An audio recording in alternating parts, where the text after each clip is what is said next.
नाजरीन, मैं हूँ रामीन सैयद और आप देख रहे हैं प्रोग्राम राज़ो नियाज़ ओरिया मकबूल जान और जफ़र हिलाली के साथ।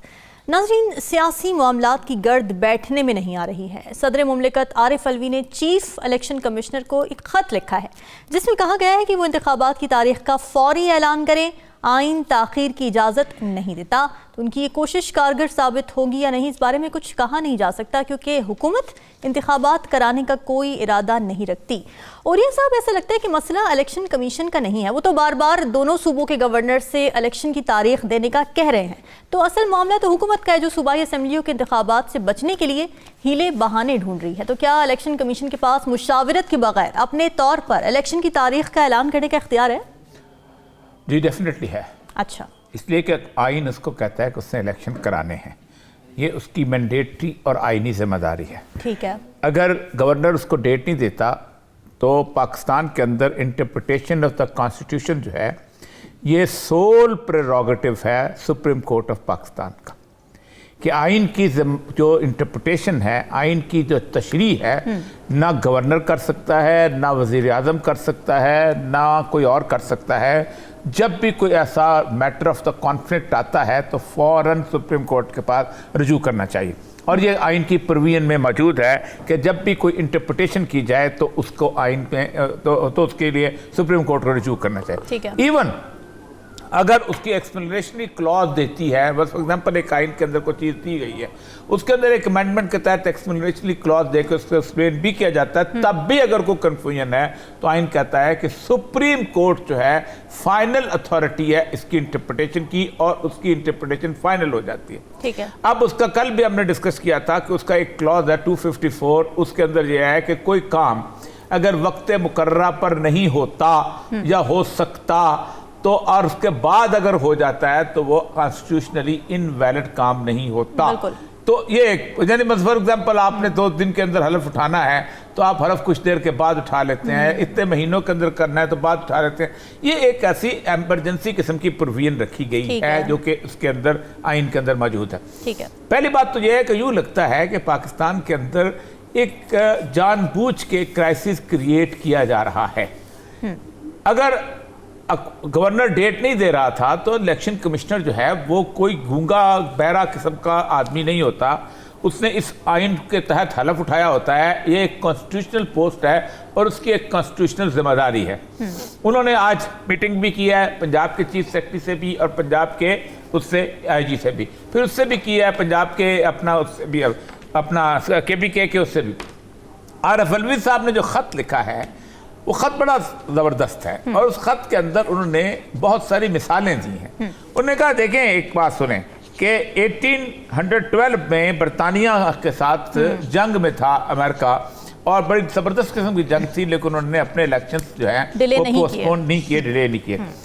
1864 वो वॉर है जिसके अंदर पूरे का पूरा अमेरिका हिल गया था। यानी आप कभी जाएं जहाँ पर अपना वो अमेरिका के अंदर वो जो साउथ की स्टेट्स और उनकी स्टेट्स की कहानियाँ पढ़ें, इब्राहिम लिंकन की कहानियाँ पढ़ें, और उसके बाद वो जॉर्ज एले वाला जो कब्रिस्तान जाके देखें, और फिर एक एक जगह पे जाके देखें कहाँ कहाँ वॉर हुई थी, और ग़ुलामों की आज़ादी की वॉर थी बहुत बड़ी, लेकिन इलेक्शन डिले नहीं हुए थे। इलेक्शन जिस बहाने से डिले किए जाते हैं उस बहाने से होता यह है कि हमेशा पाकिस्तान में भी और इससे पहले भी जहाँ पर भी ये किए गए उस इलाके के अंदर हमेशा कन्फ्यूजन फैला और हालात ख़राब हुए। देखें, पाकिस्तान में या तो जमहूरियत ख़त्म कर दो और ताला लगा दो इलेक्शन कमीशन के दफ्तर पे भी, पार्लियामेंट के दफ्तर भी। यानी अगर हम ये कहते हैं कि अब ये हालात ऐसे नहीं हैं तो हम कैसे इलेक्शन कराएं, इसका मतलब यह है कि फिर तो पाकिस्तान में कभी भी हालात ऐसे नहीं हो सकते। कोई भी हुकूमत दौरान जो कोई बैठा हुआ है वो हमेशा रीज़न देगा कि आप खा रहे हैं, आप पी रहे हैं, आप उठ रहे हैं, आप 86 वज़रा बना रहे हैं, आज आपने 7 वज़ीर और बना दिए। आज सुबह सवेरे उठते हैं, आप सवेरे उठ के टूथब्रश करते हैं, टूथब्रश करने के बाद आप नाश्ता करते हैं, सूट पहनते हैं, सूट पहनने के बाद दफ्तर आते हैं। पाकिस्तान के अंदर कम से कम 4-4.5 लाख जो गवर्नमेंट एम्प्लॉइज़ हैं वो पूरा डेली काम करते हैं, और उसके बाद शाम को पार्क में जाते हैं और रात को सोते हैं, सुबह सवेरे उठ जाते हैं। वो 22 करोड़ अवाम सुबह उठ जाते हैं, मरते नहीं हैं, तबाह नहीं होते हैं, ट्रेनों में सफर कर रहे हैं, जहाज पे आ जा रहे हैं, इसका मतलब यह है कि कुछ लोग पाकिस्तान को बंद गली में ले जाना चाहते हैं, और इसका मकसद क्या है? ये बड़ा खौफनाक बात, बड़ी खौफनाक बात। ठीक है, हिलाली साहब, आपको क्या लगता है जो ख़त लिखा है सदर आरिफ अलवी ने, उसका कोई इम्पैक्ट होगा या फिर मामला सुप्रीम कोर्ट में ही जाएगा? ये मुझे पता नहीं है, मगर मैं बिल्कुल अग्री करता हूँ औरिया साहब से कि ये डिलिबरेट है।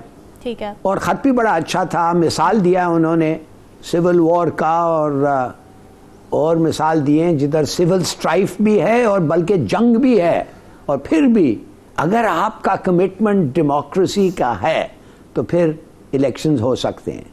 मगर देखिए, सीधी सादी बात यह है, 90 दिन के अंदर अंदर इलेक्शंस होना था बकौल कॉन्स्टिट्यूशन। 17 दिन गुजर गए, कितने दिन रह गए? 60, 50, 55, 60 ऐसा कुछ। बिल्कुल 55-60 दिन आपको जरूरत है इलेक्शंस को ऑर्गेनाइज करने के लिए।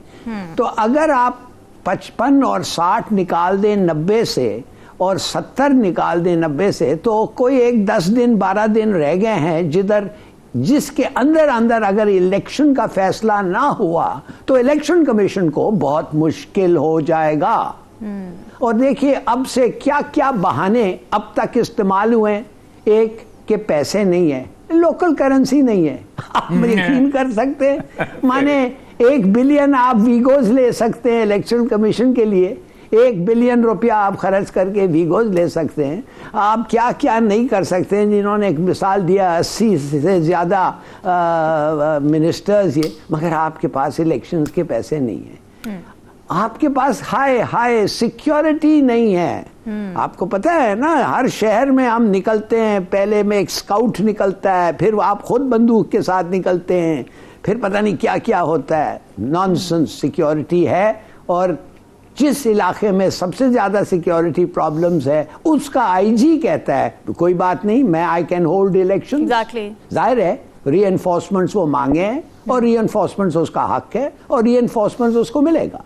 फिर कहते हैं हाय ओहो, आपको पता है डीलिमिटेशन पूरे नहीं हुए हैं। अभी याद आया आपको, नहीं, डीलिमिटेशन माने वो जो, हाँ, इन दैट सेंस मरदमशुमारी। हाँ, एग्जैक्टली, उसी को बहाना बना हल्का बंदियां। 5 साल नहीं, और फाइनली वो कहते हैं, और ये खौफ पैदा हो रहा है कि भाई इमरान खान को अरेस्ट कर लो। इमरान खान को अरेस्ट कर लें तो भाई अपना तो आपका फिर मकसद पूरा ही हो जाएगा, दूसरे दिन आप शायद इलेक्शन डेट दे देंगे। तो मैं आपको सिर्फ ये कहना चाहता हूं कि ये क्या है, ये क्या बताता है? ये बताता है कि हमारा इलेक्शन कमीशन का, गवर्नमेंट का कमिटमेंट टू डेमोक्रेसी जीरो। अब इसके बाद आप चाहते, जब लंबे लंबे तकरीरें करते हैं लोग डेमोक्रेसी के बारे में और कितना ज़रूरी है और कितना रॉन्ग है, अगर वो ठीक नहीं तो फॉरगेट अबाउट इट। और मैं एक और चीज़ कहना चाहता हूँ, और मैं औरिया साहब से भी पूछना चाहता हूँ।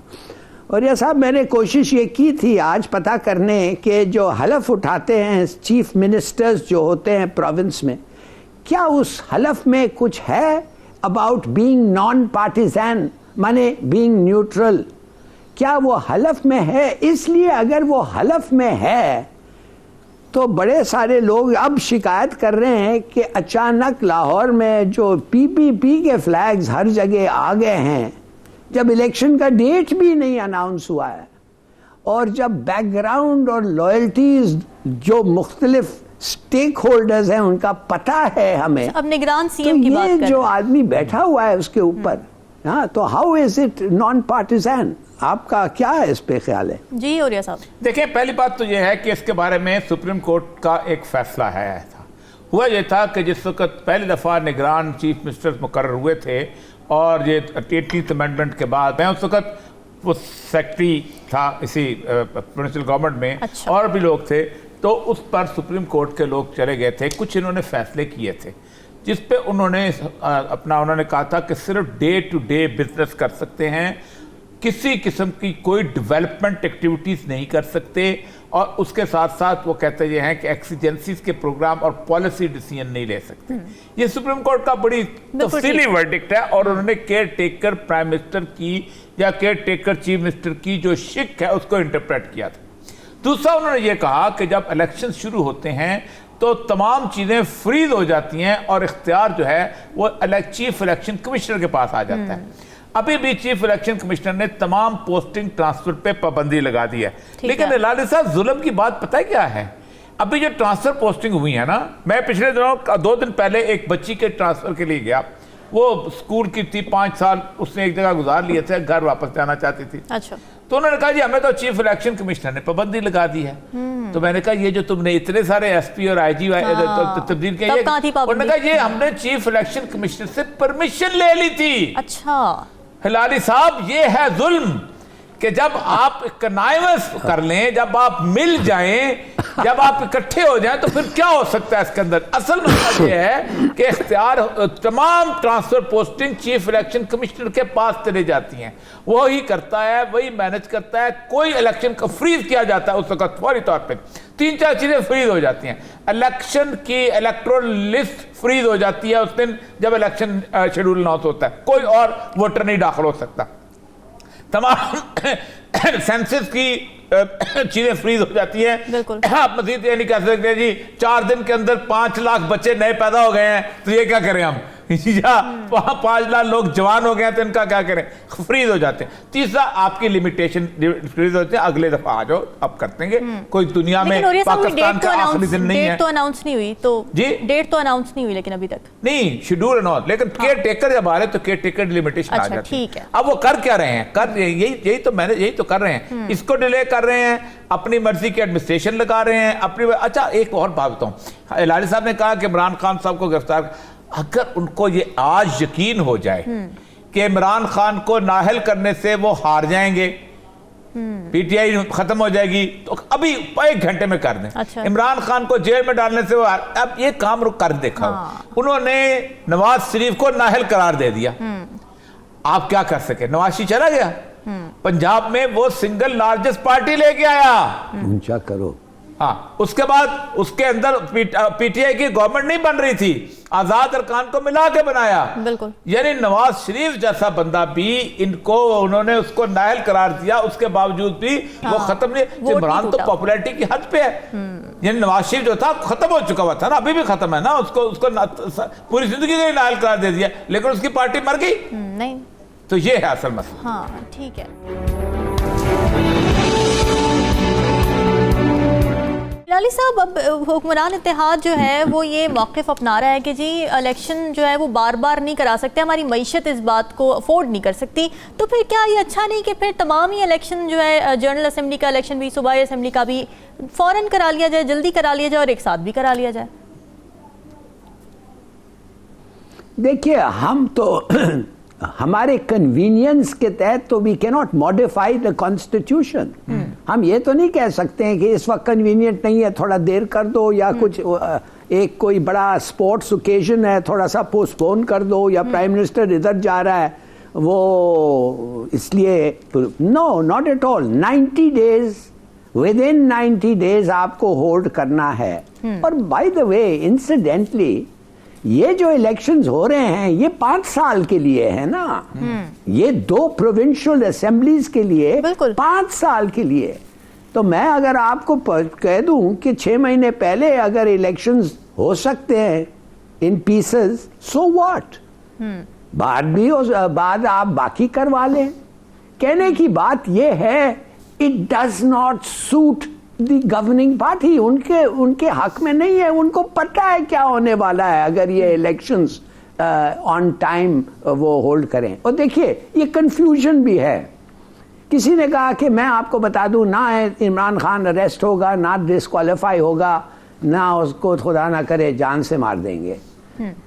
हम लोग तो खैर वो नहीं कहा, माफ करिए, बट ही वाज, उसके जो लीनिंग्स थे वो गवर्नमेंट के साथ। वो कहने लगा कि देखिए कि आप लोग कितने कंफ्यूज हो रहे हैं। आप लोग, अब ये सयाम अहमद कुरैशी कह रहा है मैं वापस जाना चाहता हूं पार्लियामेंट में, मैं बैठना चाहता हूं as leader of the opposition. क्यों? कि कहते का प्राइम मिनिस्टर पे फिर हमारा भी हमारा भी वर्ड, हम जो कहेंगे उसका भी असर होगा।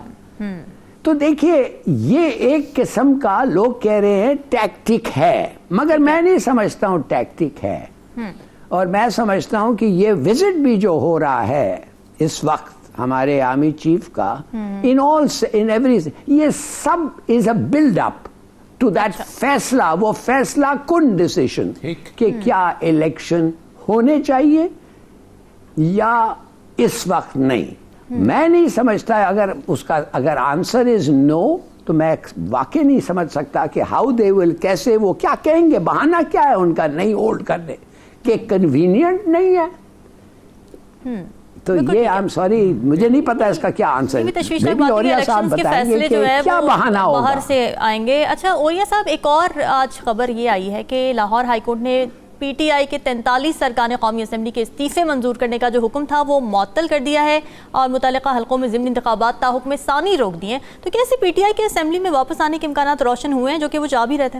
देखें, ये पहली बात तो ये है कि ये जो बंदे हैं जितने भी, उन्होंने स्वाय एक राज फतियाना की सीट को छोड़ के बाकी सारी खवातीन सीट्स हैं या अकलियत की सीट्स हैं। अच्छा, अब ये बड़ा मजेदार कैच था, अगर हाईकोर्ट ना करती तो इलेक्शन कमीशन को इनकी जगह लिस्ट में बंदों को लाना पड़ना था, वरना कोई मसला नहीं। कोई हाईकोर्ट का डिसीजन आ चुका था। पंजाब के अंदर हुआ ये था कि उन्होंने उनकी 5 सीटें जो थीं वो बहाल नहीं की थी ज़िमनी इलेक्शन से पहले, तो क्योंकि उन्होंने कहा था कि पूरी की पूरी एक दफ़ा इलेक्टोरल कॉलेज पूरा हो जाए तब हम करेंगे, लेकिन हाईकोर्ट ने कहा था नहीं, ये तो सीटें। अब वो कहते हैं कि इनकी जगह इमरान खान ने लिस्ट में से और खौफनाक किस्म के बंदे भेज दिए, मच्छंदर भेज दिए, तो फिर क्या होगा? ठीक, तो अभी तो ये चल रहा है। तो लेकिन ये था कि हाईकोर्ट ना करती तो इलेक्शन कमीशन को करना पड़ता था, इलेक्शन कमीशन ना करता तो हाईकोर्ट ने करना पड़ता था। एक तो ये है कि राजा रियाज साहब की बादशाही जो आज से खत्म हो गई। इसके बाद एक और चीज़ भी बड़ी अहम हो सकती है कि फॉर एग्जाम्पल अगर इमरान खान इस मामले के अंदर कोई एक नो कॉन्फिडेंस मूव देता है और उसमें राजा रियाज समेत जो है अगर उसमें शिरकत नहीं करते तो उनकी सीटें खत्म हो जाती हैं, वो नाअहल हो जाते हैं। दूसरी बात यह है कि देखिए अब मार्च में इलेक्शन आ रहे हैं कौमी असम्बली के, उन सीटों के जो कि तकरीबन 40 के करीब सीटें, फिर आगे भी आ जाएंगे। ये एक ऐसी फिजा है जो फिजा पीटीआई को रास आती है, और वो इसलिए रास आती है कि पीटीआई ने एक माहौल बनाया हुआ है। मरियम नवाज अब माहौल बना रही है, मुल्तान में लड़ाई हो रही है, वहां जाके अपना आज तो केपीके में के अंदर मेहताब अब्बासी की वो लड़ाई हो गई, माहौल बना रही है, उनके अंदर अपने कंफ्यूजन पैदा हो चुका हुआ है। शायद खाकान अब्बासी कुछ कह रहा है, मुफ्ती कुछ कह रहा है। दूसरी एक और मैं बात बताऊं आपको, गवर्नमेंट हमेशा जो है वो डिसएडवांटेज पे होती है, इसलिए कि बिजली नहीं हो रही, रेट बढ़ गए हैं, पेट्रोल नहीं मिल रहा, फलाने, ये सारी गालियां जो है हुकूमत के खाते में पड़े। अपोजिशन ने तो कुछ नहीं करना, अपोजिशन ने कहना तुम ये नहीं कर रहे हो, तुम नकम्मा हो, तुम नकारा हो, तुम कुछ नहीं कर रहे हो। इसलिए वो इस ज़िमनी इलेक्शन से भी घबरा रहे हैं, उसके बाद की सूरत से भी घबरा रहे हैं। इतने सवाल हैं कि मेरे ख्याल है 10 दफा सोचना पड़ेगा किसी किस्म का स्टेप लेने के लिए। बड़े खतरनाक सवालात और मामला है। नाज़रीन, यहाँ एक ब्रेक लेते हैं, ब्रेक से वापस आके इनको मजीद आगे बढ़ाएंगे।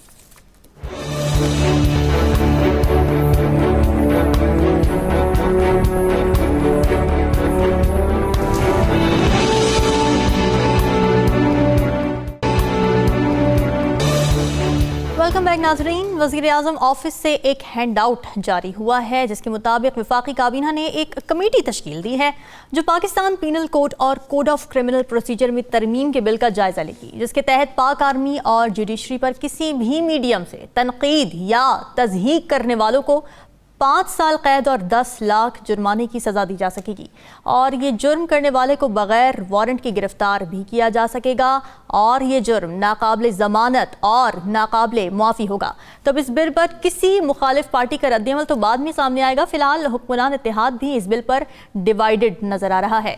और ये साहब, ये बिल क्या है? फौज और अदलिया की तो पहले ही बड़ी तकरीम की जाती है और इदारों या अफराद के खिलाफ बोलने वालों के लिए पहले भी कवानीन मौजूद हैं, तो फिर इस तरमीम की ज़रूरत क्यों महसूस की गई? देखें, पहली बात तो यह है कि आइन क्या कहता है।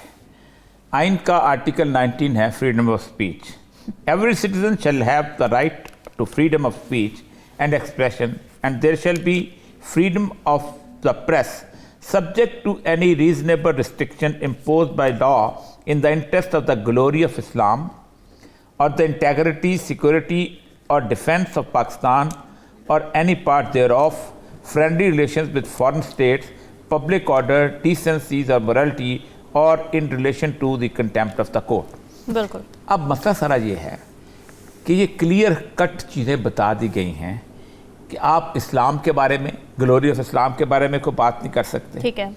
पाकिस्तान की बका, सलामती, इंटेग्रिटी के बारे में कोई बात कर सकते, सिक्योरिटी और डिफेंस ऑफ पाकिस्तान। अब क्या security and defence of Pakistan सिर्फ अफवाज पाकिस्तान की जिम्मेदारी है? क्या जफर हिलाली और ओरिया मकबूल जान जो है इस पाकिस्तान के दिफा के जिम्मेदार नहीं? क्या हम अपनी जान का, अपने खून का आखिरी कतरा बहाने को तैयार नहीं? We are all equally responsible for security and defence of Pakistan. इसके खिलाफ बात नहीं हो सकती। कोई मुझे भी नहीं कह सकता कि तुम गद्दार हो। ये मेरी जात के खिलाफ है, बिल्कुल, ये मेरी इज्जत के खिलाफ है, ये मेरी तौकीर के खिलाफ है, ये मेरा पाकिस्तान के साथ रिश्ते के खिलाफ है। जो शख्स मुझे भी कहता है उसको भी 5 साल की सजा दो पे। ये क्या हो सकता है कि मैं जिंदगी भर इस मुल्क के साथ मोहब्बत करूं, इस मुल्क की मिट्टी में मरना पसंद करूं, मेरा कोई एवन फील्ड ना हो, मेरा कोई रेंज ना हो बाहर, मेरे खिलाफ क्यों 5 साल की सजा नहीं होती? जफर हिलाली के खिलाफ सजा क्यों नहीं होती? इसने पूरी जिंदगी इस मुल्क के ऊपर लगाई है। उस आम आदमी के साथ क्यों सजा होती कि जो धरती को चूमता है? Security and defence of Pakistan आइन कहता है उसके सब जिम्मेदार हैं ओनली। अब इसमें क्या किया गया? ये 501, 502, 503 या 1860 में अंग्रेज बहादुर ने बनाया था। बिल्कुल। और क्यों बनाया था? अंग्रेज बुनियादी तौर पर यह तस्वर दे रखता था कि इस मुल्क के अंदर सिर्फ 7-8 लोग, 8 लाख लोग जो सिविल सर्विस है, जो उनके वफादार किस्म के टोडी किस्म के लोग हैं, जो उन्होंने कॉन्स्टिट्यूंसी पॉलिटिक्स में इन्वॉल्व किए हुए हैं, और जो उनकी आर्म फोर्सेस हैं जिनमें कुछ गोरे थे, कुछ यहाँ के लोकल भर्ती किए हुए थे। ठीक है। सिर्फ वो गद्दार नहीं हो सकते, बाकी सब गद्दार हैं। वो मुहिब्बे वतन है सिर्फ, बाकी सब मुहिब्बे वतन नहीं है। अदालत का ठीक है, उन्होंने कंटेम्प्ट ऑफ कोर्ट, अदालत का एक ठीक है, हम भी मानते हैं कि अदालत की एक इज्जत होनी चाहिए। दुनिया पूरी में कानून है, लेकिन बुनियादी तौर पर अदालत के बारे में इसीलिए अदालत में ये अलाउ कर दिया गया कि किसी भी फैसले के ऊपर आप गुफ्तगू कर सकते हैं, किसी की जात पे नहीं कर सकते। प्रॉपर्टी पब्लिक प्रॉपर्टी है। बिल्कुल। जज के इंटेंट के ऊपर गुफ्तगू नहीं कर सकते, जज के कैरेक्टर को मलाइन नहीं कर सकते। कंटेम्प्ट ये होती है, और कंटेम्प्ट जो है उसके डेकोरम पे होती है। हमारे एक दफा एक जज साहब थे, वो बैठे हुए थे, उनका बड़ी आदत थी वो पांव से जूती उतार के तो चप्पल पहन लेते थे। अच्छा। उन्होंने एक बंदे को कहा कि मैं तुम्हें कंटेम्प्ट में पकड़ूंगा। उन्होंने कहा मुझे कहते कंटेम्प्ट तुम कर दो, तो मैं चप्पली पहन के आए हुए, तो मैं अदालत की कंटेम्प्ट मजाक में बात कर रही है। लेकिन मैंने कंटेम्प्ट की एक और बात बताऊं, केरला हाई कोर्ट में एक दफा एक साहब जो थे, एक जज साहब नाराज हो गए एक गरीब साफी से। उन्होंने को खबर लगाई, उन्होंने कहा इसको पकड़ के ले आओ। एसएचओ को कहा, एसएचओ साहब गए, उसके बाद वापस आए, उन्होंने सलूट किया यूं करके। उनका जज साहब मैं गया हूं, उसके तो एक्सीडेंट हो गया है, वो जो है वो तो अस्पताल में पड़ा। अच्छा। जज साहब को गुस्सा था, जज साहब ने कहा उसको स्ट्रेचर में डाल के लाओ। जैसे ही स्ट्रेचर में आया वो हाईकोर्ट के अंदर दाखिल हुआ, chief justice of high court ने जज के खिलाफ कंटेम्प्ट की प्रोसीडिंग शुरू कर दी कि तुमने इसको स्टेज पे बुला के अदालत की तौहीन की। आम आदमी नहीं, जज भी अदालत की तौहीन करता है जब वो जज के उसके मनसब के खिलाफ बात करता है। तो ये जो कानून पास किया जा रहा है, अल्लाह का वास्ता, ये कानून पाकिस्तान के अवाम के खिलाफ मत बनाओ। ये अवाम उस मुल्क से उतना ही मोहब्बत करती है, वो इस डिफेंस ऑफ पाकिस्तान के साथ चलता है, वो बहुत मोहब्बत करता है इससे। बड़ी अच्छी आपने बात की है हिलाली साहब। फ्रीडम स्पीच आइन में तो है, लेकिन इसी फ्रीडम को कर्व करने के लिए आईनी तरामीम भी आ जाती हैं। अब इस वक्त जो रिसेंटली हम बात करें जिस तरमीम के बारे में, किस तरह देख रहे हैं आप इसको?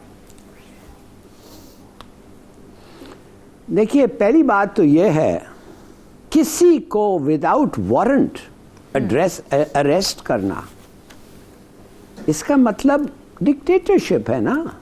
यही होता है डिक्टेटरशिप। किसी को पूछने की, कहने की जरूरत नहीं है, पकड़ो तो पकड़ लो। इधर भी नहीं लिखा है कि रीजनेबल कॉज टू सस्पेक्ट, कुछ नहीं। एक आदमी कहता है ये कुछ ऐसी चीज कही है जो मुझे अच्छा नहीं लगता है, मैं इस इंस्टीट्यूशन का बंदा हूं, मैं इस कहता हूं पकड़ो, पकड़ लेते हैं। No, you have to have some control. Warrant without arrest, on what grounds? अच्छा, एक दूसरी बात, देखिए हमारा सबका हक है डिफेम नहीं होना, इसलिए दूसरे मुल्कों में ये कानून नहीं है इस तरीका का।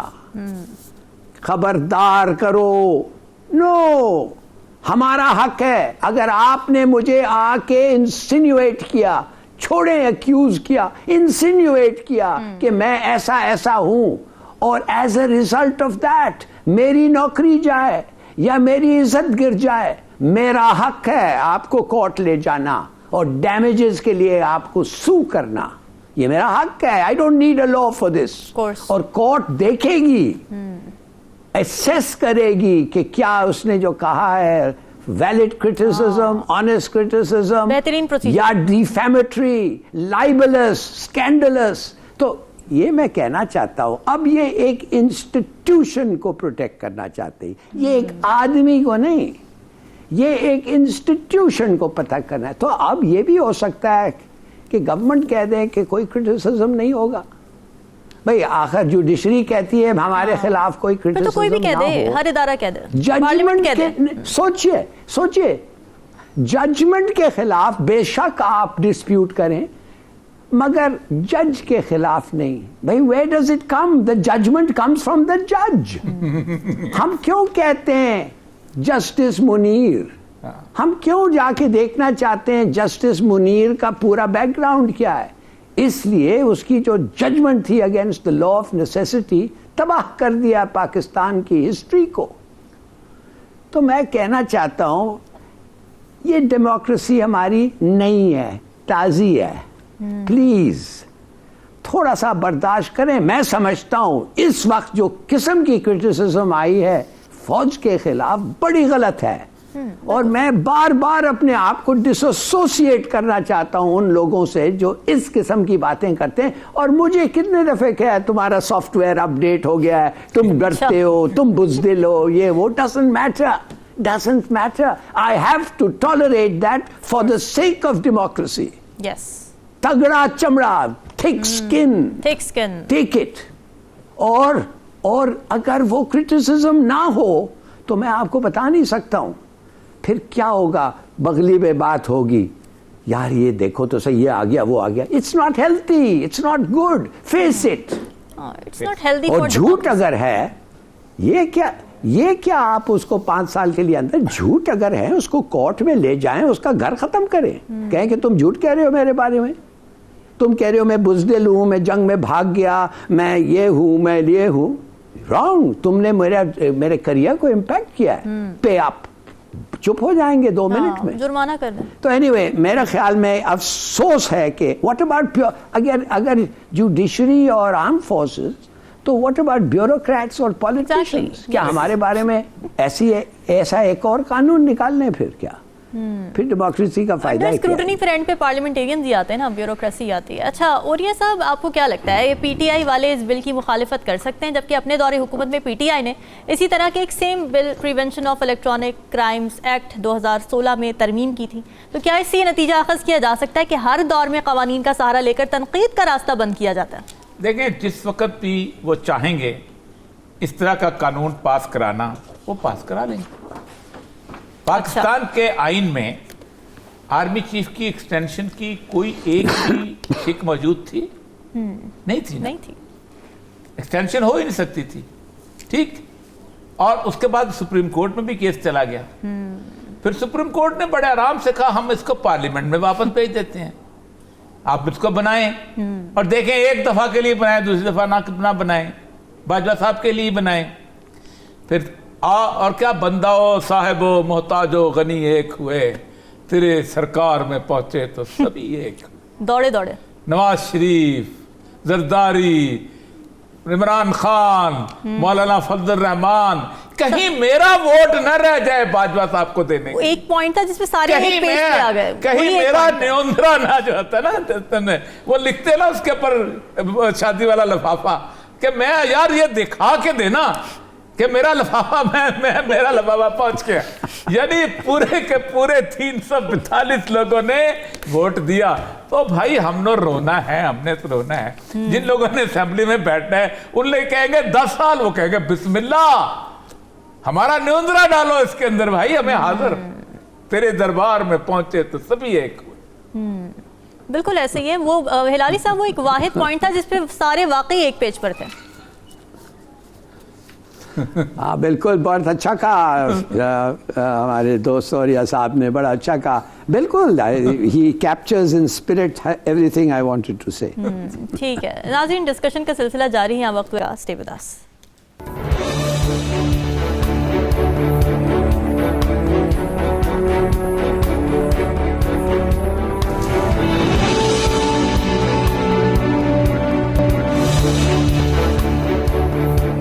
वेलकम बैक नाजरीन। वज़ीर आज़म शहबाज शरीफ ने वफाकी काबीना में 5 मुआविनीन खुसूसी का इजाफा किया है, जिससे मुल्क की तारीख की सबसे बड़ी काबीना का नया रिकॉर्ड कायम हो गया है। तकरीबन 85 मेंबरान हैं। तो जाहिर है इतना काम कर रही है हुकूमत, तो काबीना भी तो चाहिए। मगर इतना काम करने के बावजूद भी सूरत हाल ये है कि हुकूमत ने LCs बंद करके दरामदात को मसनूई तरीके से कंट्रोल करने की जो कोशिश की, उसका फ़ायदा ये हुआ है कि 40 फार्मास्यूटिकल कंपनीज़ ने खाम माल दस्तयाब ना होने की वजह से प्रोडक्शन 1 हफ्ते में बंद करने का ऐलान कर दिया है और अद्वियात की कीमतें बढ़ाने का मुतालबा भी कर रखा है।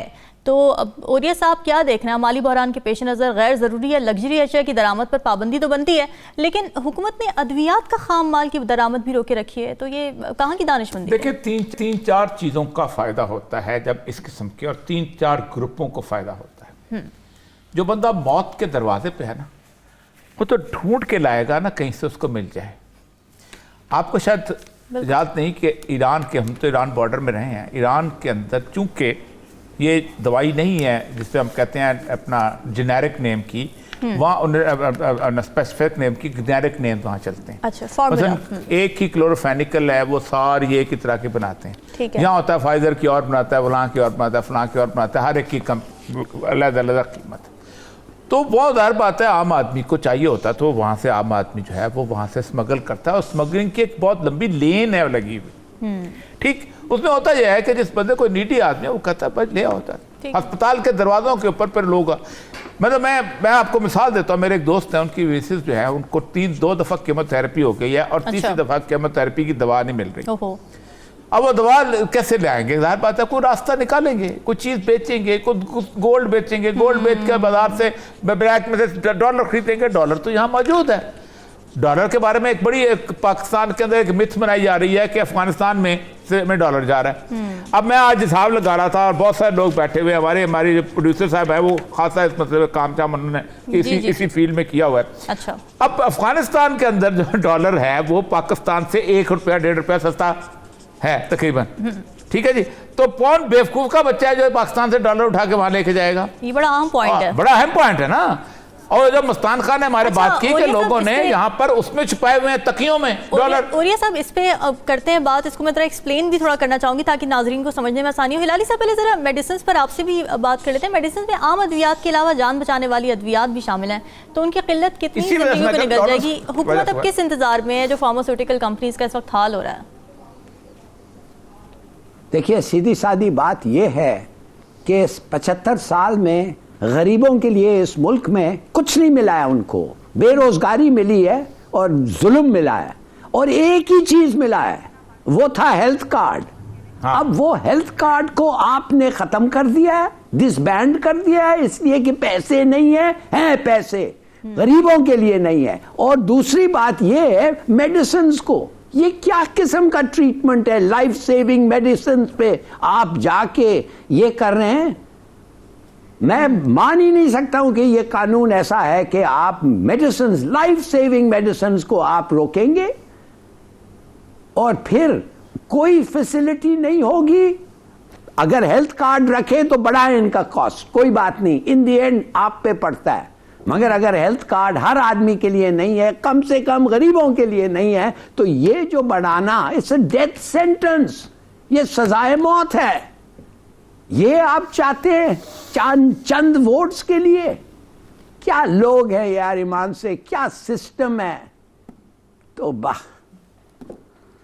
बिल्कुल ऐसे ही बड़ी तशवीशनाक बात है। अच्छा और ये सब आपकी ज़रा बात पर आ जाते देखिए, हैं, मैं थोड़ा सा अगर आप मुझे इजाज़त दें थोड़ा सा मैं एक्सप्लेन करना चाह रही हूँ कि ये मामला है क्या जी। पाकिस्तान से रोज़ाना 50 लाख डॉलर्स अफगानिस्तान स्मगल किए जा रहे हैं, ये खबर चल रही है। तो इस पर लॉजिकल और टेक्निकल सवाल ये बन रहा है कि अगर $500 पाकिस्तान में बेचे जाएँ तो 1,36,191 रुपये बनते हैं, और वही $500 अफगानिस्तान की करेंसी में बेचकर 45,065 रुपये बनते हैं। तो फिर इन 45,000 को अगर पाकिस्तानी रुपए में करवाएं तो 1,36,191 रुपए ही बनते हैं, जो कि सेम वही है, ₹1 कम है जो पाकिस्तान में डॉलर की कीमत है। तो ये कौन सा अक्लमंद है जो बिना किसी फायदे के जान जोखम में डालकर डॉलर स्मगल कर रहा है और पेट्रोल और कंटेनर का खर्चा ऊपर से है। तो और ये सब आपको क्या लगता है मुमकिन तौर पर क्या फायदा हो सकता है इसमें, और ये भी हो सकता है कि डॉलर स्मगल ना हो रहे हो बल्कि अशिया की तिजारत में इस्तेमाल हो रहे ये हो? अफवाह फैलाई जा रही है ना, अच्छा। पूरे मुल्क के अंदर अफवाह फैलाई जा रही है और डॉलर लोगों ने अपने अंदर रखे हुए। को मतलब बेवकूफ का बच्चा है ना, जब पाकिस्तान में जाकर डॉलर बेचेगा, किस खुनियाद पे बेचेगा? अब अली साहब ने जो बात की है ना हेल्थ कार्ड की, इस पे आज हमारा पूरा टॉपिक होना चाहिए था।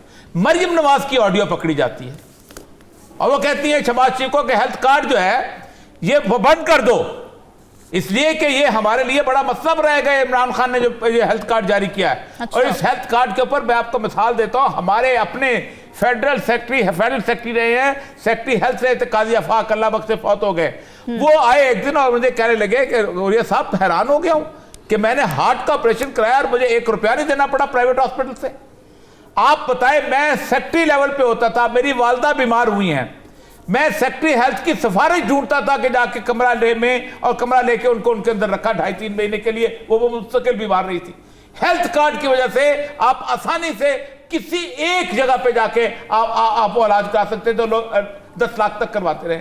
आप इतने जालिम हो यार, आपको शर्म नहीं आती? आपने क़यामत के दिन जवाब नहीं देना अल्लाह के सामने? क्या ये मुंह लेके, क्या अल्लाह ताला खूबसूरतियां नहीं पसंद करता? एक आदमी की मौत पे अगर वाकया होती है तो मरियम नवाज साहिबा और शहबाज शरीफ साहब आप अल्लाह के सामने जवाबदेह होंगे। मैं सच्ची बात बताऊं आपको, आज इसका मतलब यह है कि वो जो ऑडियो पकड़ी गई थी वो ठीक साबित हुई। और तुम्हें ये बताइए कि आपने हेल्थ कार्ड के अंदर कहते हैं मेरे पास पैसे नहीं, इसमें डॉलर लगते हैं। आपने सिर्फ डेफिसिट फाइनेंसिंग करनी है ना, जो कि आप कर रहे हो, और कैसे नहीं कर सकते आप? और आपने फिर कहा गया कि नहीं ये खाया जा रहा था। ओ भाई, गरीब आदमी जाके अस्पताल में इलाज कराता है, तुम्हारी तो सर्जरी होती है दुनिया के 2 मुल्कों में सिर्फ।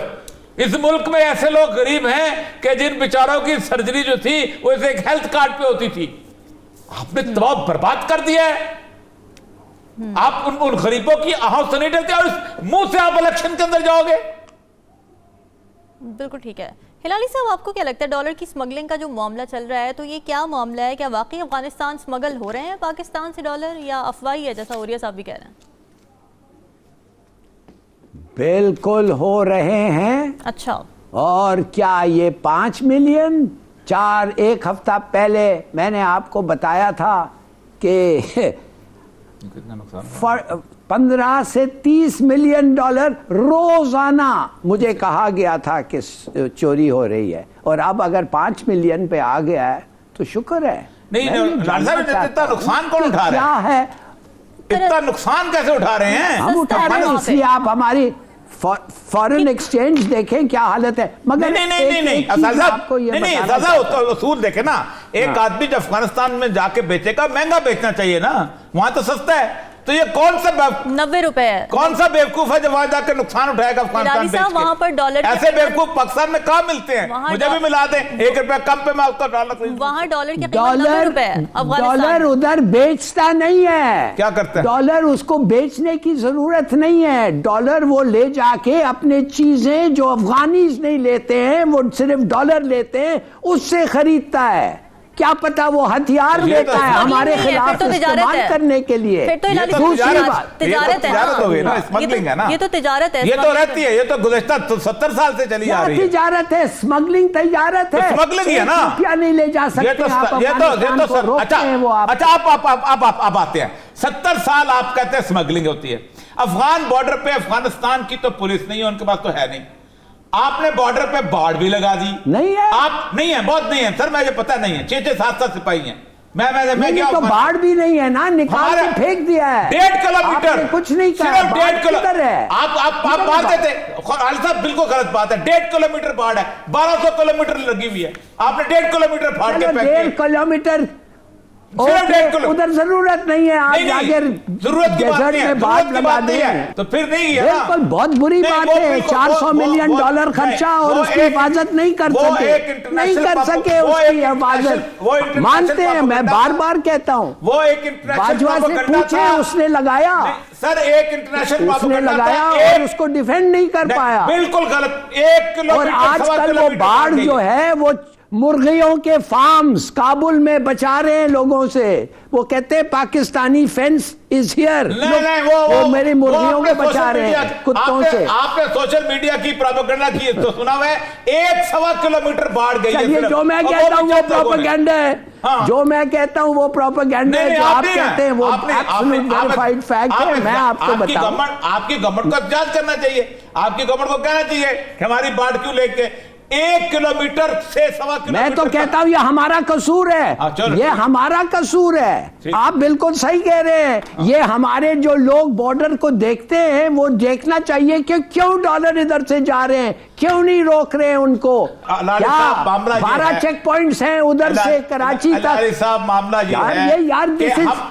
आपको मैं अभी बता सकता हूं, डॉलर छोड़े, लोहा स्मगल हो रहा है हमारे स्टील मिल से। इधर है मेरे पास एविडेंस, एक्चुअली वो बता रहा है वो कैसे चोरी करता है।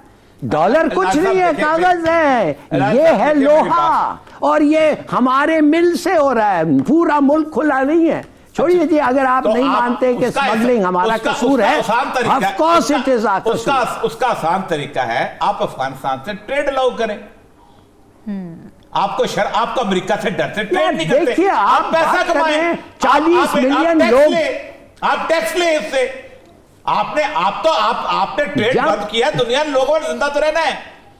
आपने दुनिया के कहने के ऊपर अपने मुसलमान भाइयों का बंद किया, आपने जिंदा तो रहना है। उन्होंने जब तालिबान आए थे उनके पास तो $0 था। जब तालिबान आए थे $0 था, और ना अमेरिकनों ने उनके बैंक में कुछ डॉलर छोड़े थे, 9 बिलियन रख लिया था। तो अब बताएं उनके पास इतने डॉलर किधर से आए, किधर से आए ये डॉलर, एक्सेप्ट फॉर स्मगलिंग। गंदम किधर से आती है except for smuggling from Pakistan. अपनी गवर्नमेंट को वाले यार, देखिए हमने तो डॉक्टर साहब, मेरी तो जिंदगी गुजरी है बॉर्डर के ऊपर। मैं आपको एक बात बताऊं, पाकिस्तान के पास इतनी फोर्सेस नहीं है कि अफगान बॉर्डर जो है उसको मैन कर सके, नहीं अंग्रेज के पास भी नहीं थी। ये चलता आ रहा है, आप सोच ही नहीं सकते, सोच नहीं तो सकते। फेंस बनाया था, नहीं तो सही कह रहे हैं, आप सही कह रहे हैं, फेंस बनाया, इसीलिए तो फेंस बनाया। वो फेंस भी उसकी भी हिफाजत नहीं कर पाए, क्यों? वो फेंस ने, मैं बताया ना कि फेंस 1 किलोमीटर ज्यादा नहीं टूटा, 1 किलोमीटर 100 किलोमीटर सारा लगा हुआ है। 500 मिलियन 1 किलोमीटर 100 नहीं 1200 किलोमीटर कंप्लीट हो गया। 1200 किलोमीटर बॉर्डर है आपका। एक बात यह है कि यार कुछ ईरान के साथ बॉर्डर है, वो छोड़े आप, वो निकाल दे। अफगान बॉर्डर खास तौर सेंसिटिव पॉइंट जिधर क्रॉसिंग हो रहे हैं, अच्छा चले उधर उन्होंने कहा हमने रोक दिया। अच्छा सुने, अब क्या सुने, आपकी इंडिया के साथ बॉर्डर लगा हुआ है ना? हाँ लगा हुआ है ना, पूरा फेंस लगी हुई है ना? हाँ, आप मेरे साथ नारकली बाजार में चले, मैं आपको इंडिया की सारी चीजें ला के दिखाता हूं, मैं आपको सारी क्रीमें ला के दिखाता हूं। तो ये कोई मसला नहीं होता, स्मगलिंग रहती है। सिर्फ अफगानिस्तान से दुश्मनी मत करें, स्मगलिंग हर तरफ से होते। ईरान की कौन कौन सी चीज दुश्मनी नहीं कर रहा, पूरा नहीं मैं दुश्मनी नहीं कर रहा सलाली साहब, मैं उनकी जमीन नहीं क्लेम करता। पूरा कहते हैं अटक तक हमारा है, मैं नहीं कहता कि उज़्बेकिस्तान तक हमारा है। कोई नहीं कहता अटक तक हमारा है। मुल्ला उमर के साथ मैंने बिल्कुल गलत बात है, बिल्कुल। अच्छा एक स्टेटमेंट दिला दे उनसे, किसकी स्टेटमेंट दिला दे कि हम नहीं मानते ड्यूरैंड लाइन। मेरे सामने मुल्ला उमर ने, हम मानते, मेरे सामने जो आज है हम मानते हैं, मेरे सामने मुल्ला उमर ने वहां पर बॉर्डर की पुर्जियां लगवाई हैं। सर्वे पाकिस्तान गया 1997 में, उसने कहा यू एग्री। ये किसने कह दिया? पूरे पाकिस्तान ने, हमने खुद करवाई है ये आपने। अच्छा जी मुझे बताइए, मुझे एक स्टेटमेंट बताया अफगानिस्तान का कोरोना का अटक तक हमारा स्टेटमेंट बताए मुझे, कहां है? वो कहते हैं कौन? नहीं स्टेटमेंट बताए, एक स्टेटमेंट है नहीं एक पैसेज उनको कहते क्यों नहीं है कि ड्यूरैंड लाइन खत्म, हम रिकग्नाइज नहीं करते, कहते हैं उनको हम ये इंटरनेशनल बॉर्डर रिकग्नाइज कर। अच्छा, वो ड्यूरैंड लाइन छोड़े, एक ही statement, we recognize the present border, खत्म। हाँ, मुश्किल तो नहीं है। रिकग्नाइज, ये मुल्ला उमर ने रिकग्नाइज किया था, ये करज़ई और इन्होंने नहीं किया। मुल्ला उमर ने तो किया, पाकिस्तान ने। करज़ई मुल्ला उमर, कभी आप ये कहते हैं, वो मुल्ला उमर ने सीधी किया था, सादी बात करें, मुल्ला उमर ने किया था। यूनाइटेड नेशन में खड़े हो जाए और कहें the international border at the moment that subsists between Pakistan, we recognize it. अच्छा, उन्होंने, फलाही साहब आप डिप्लोमेट हैं, आप मुझे बताइए, क्या उन्होंने यूनाइटेड नेशन में खड़े होकर कहा कि हम इसको बॉर्डर को नहीं मानते? नहीं कहा, बात खत्म होगी। नहीं कहेंगे, नहीं मानते, कहेंगे। अगर नहीं कहा, उनको पूछा नहीं कोई, नहीं, ये क्या बता, पूछा नहीं कोई, वो नहीं मानते, इसलिए इसीलिए तो वो पाकिस्तान को नहीं माना। जब पाकिस्तान वजूद में आया, नहीं माना। Only country in the world जो हमारे खिलाफ वोट दिया है, आप जानते हैं। वो पुरानी बातें हैं, पुरानी बातें, 1970 साल पुरानी, और ये पुरानी। आप मुझे राज साहब सिंपल यहां बात बताएं, कभी उन्होंने यूनाइटेड नेशन में खड़े होकर कहा कि हम ड्यूरैंड लाइन को नहीं मानते? एक दफा? यस, उन्होंने कहा हम पाकिस्तान के सरहदों, पाकिस्तान की एग्जिस्टेंस नहीं मानते। अच्छा, कल का प्रोग्राम है, मैं कल मुल्ला उमर की उस मूव को लेके आऊंगा जब पाकिस्तान का सर्वे, पाकिस्तान का बॉर्डर में बुर्जियां लगी थी और उसने कहा था हम मानते हैं। आप मुझे बताइएगा कि किसने कौंसल जनरल को ले आए, अफगान कौंसल जनरल को ले आए और कहें कि इस टीवी के सामने आके कह दो ये जो प्रेजेंट बॉर्डर है हम इसको मानते हैं, बस। आप मुझे मुल्ला को छोड़ दें। आप मुझे बताइए, इंडिया आपको कहता है कि हम नहीं मानते पाकिस्तान को, तो क्या आप इंडिया के साथ सवार्थ करना बंद कर देंगे? यार, वो कहता नहीं मानते ना, आपको नहीं मानते। इंडिया के लिए हमारी डिस्कशन हुई है, लेकिन फिलहाल हमें नहीं मिल रहा है, लेकिन हमारे प्रोग्राम का एंड इस वक्त हो चुका है। नाज़रीन, कल हाजिर होंगे मज़ीद अहम मौज़ूआत के साथ, हमें दीजिए इजाज़त। अल्लाह हाफ़िज़।